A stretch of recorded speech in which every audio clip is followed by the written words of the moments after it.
Okay, so question 6. A ship is sailing in a straight line from its home port. The distance time graph shows 4 hours of the journey. Work out the speed of the ship during these 4 hours. So here we have a distance time graph, and this question is about distance time graph. So to actually answer this question, you need to know the equation for speed, distance, and time. So the equation is speed is equals to distance divided by time.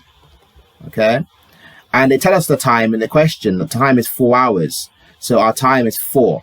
So all we need to find out is the distance. Now, if you look closely, this graph on the distance part, first of all, doesn't start at 0, and it's also going up in 4s. Okay, so that point I've just labeled here is 48 if you count up in 4s, 44, 48. And this point here, let me get the straight line tool.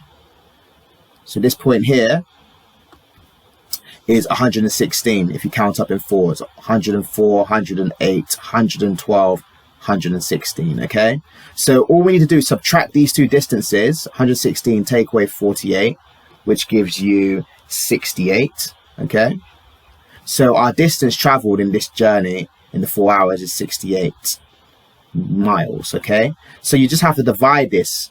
So you just do 68 divided by 4, and that should give you 17 miles per hour, and that's what you would put in the question to in the answer box. So your answer is 17.